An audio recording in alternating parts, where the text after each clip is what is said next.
All right, so geopolitics. Why don't we go down different continents around the world? When we define Renaissance or Neo-Renaissance, that is the arts, music, technology, science, innovation to improve and better human life. The days of Leonardo da Vinci. Da Vinci was a lot of things. He was a lot of things. He was an Multi-talented. engineer. He said one day people will fly in the sky. He did. Oh, he did. Isaac Newton, in his time, Right. they developed calculus. Calculus is the power of technology, the power, the backbone of everything. The agrarian revolution gave birth to industrial revolution. Why? Because people needed refrigeration, people needed vehicle. So the steam engine propelled everything. The steam engine, the old trains, massive ships. The time frame we are talking about is 1400s. Yeah. Then you have Generation X, 1965 to 1980. Yeah. Then you have millennials, Yeah. millennial generation. I'm millennial. You're millennial. Yeah. And then you have Generation Z. You are Gen Z?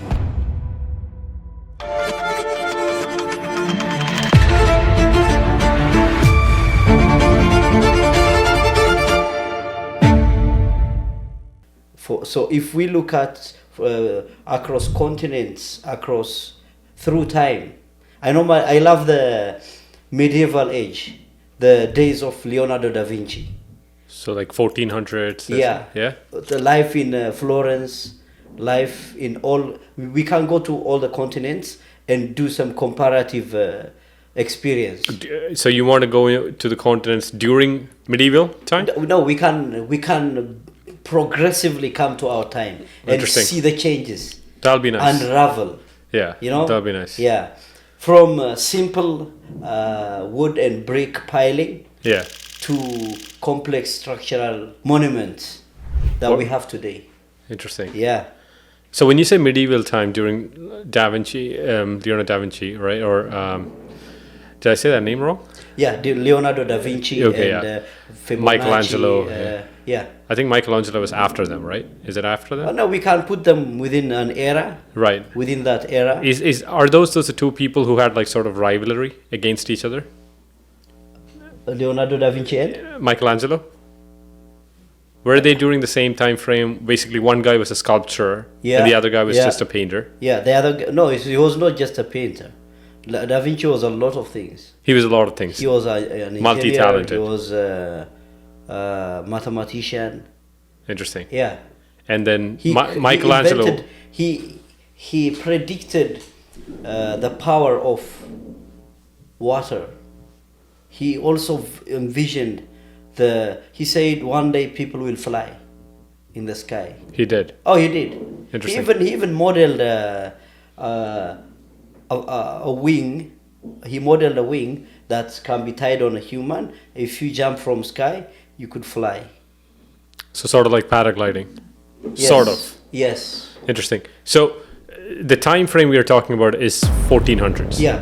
Right? During that time, So 1400 to 1500. 1400, 300 to 1500, 600, from until the days of Isaac Newton, the laws of physics. So if we were to go back to 1300s, what were some of the major?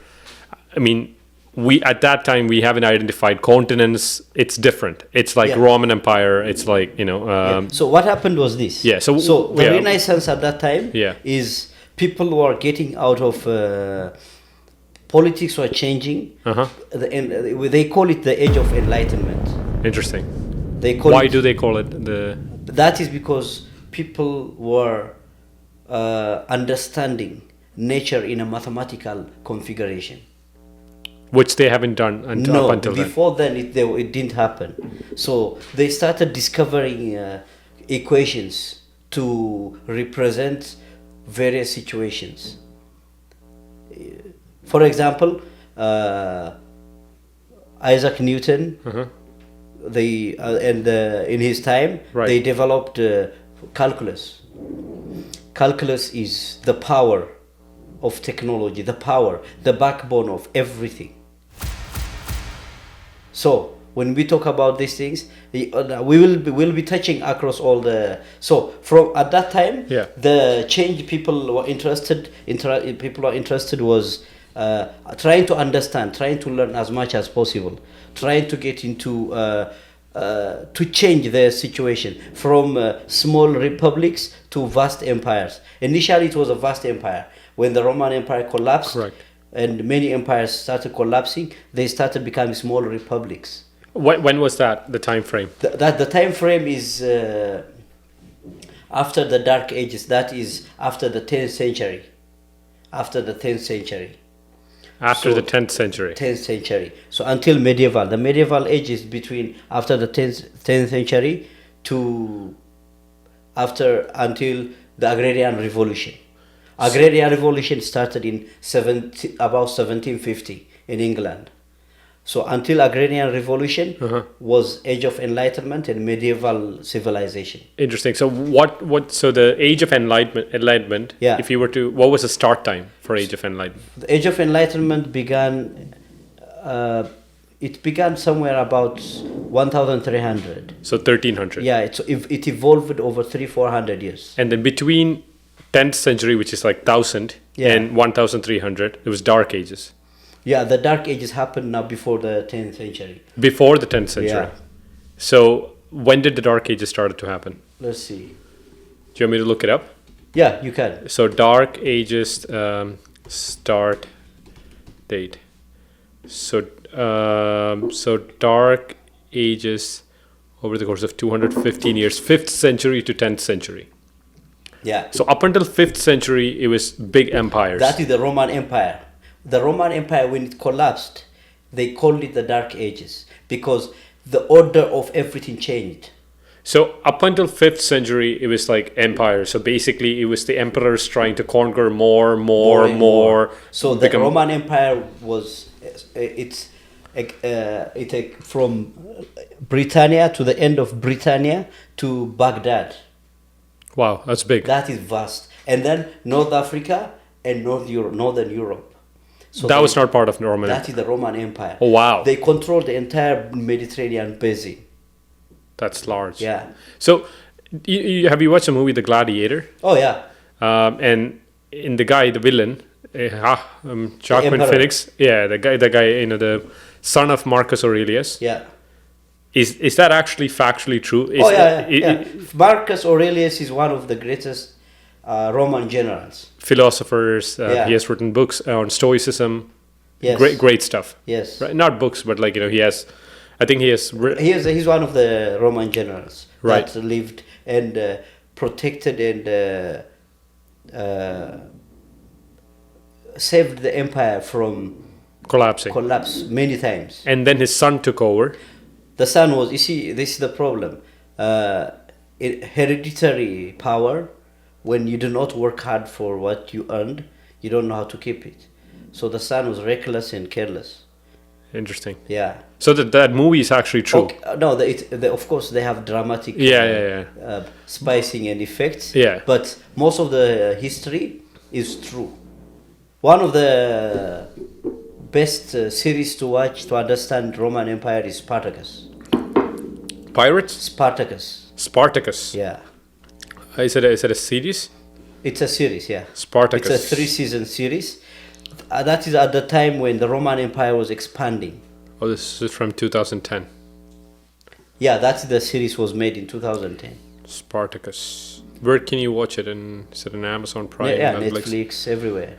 Interesting. Yeah, Spartacus. So this is when they were expanding, and then that is the time when slave rebellion occurred. You see, in a city called Capua, they used to have gladiatorial schools and homes. So one of the families called the Barias family, they used to breed gladiators. They used to breed gladiators. Yeah, that's insane. Yeah, they buy. So how would they do it? They go to the market. They buy big slaves.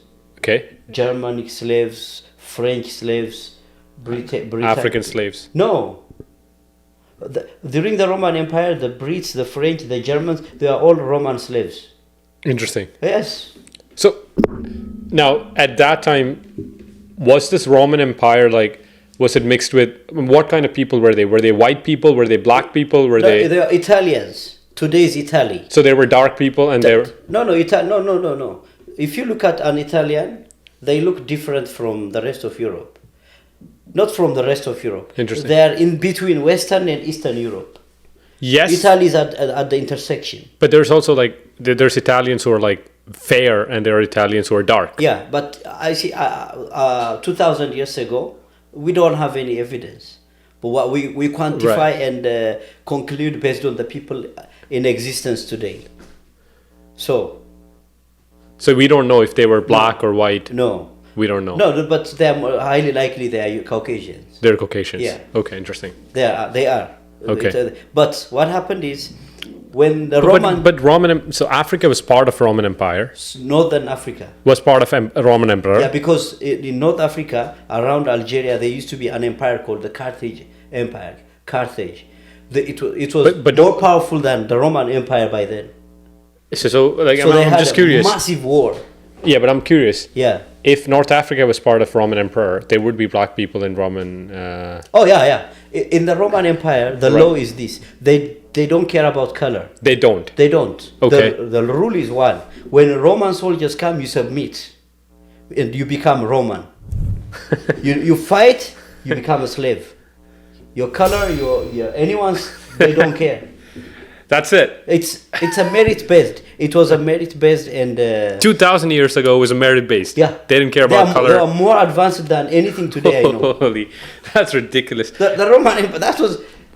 I mean, when you go back in history and look at what those people were, the rule is when they come, you submit. You fight them, you pay. They sell everyone. Black, white, doesn't matter. There is no. There's nothing. And if you fight them to death, or the execution is in the arena. The Colosseum. The Colosseum. Shit. Okay, so let's go back to that time. So they're doing great. They're conquering, and then the hereditary like kings started to come. They were not as good as the guys who actually fought, the generals. Yeah. And then things are going down south. When did things start going down south? Is there any historic data supposed to? Yeah. So what happened? From that book, from that movie, what I understood is basically Marcus Aurelius wanted to give the power back to the people, to the Senate. So he wanted to sort of have something democratic. That was not going to be possible because you see, the Senate lived until about 70 BC. You know the story of Julius Caesar.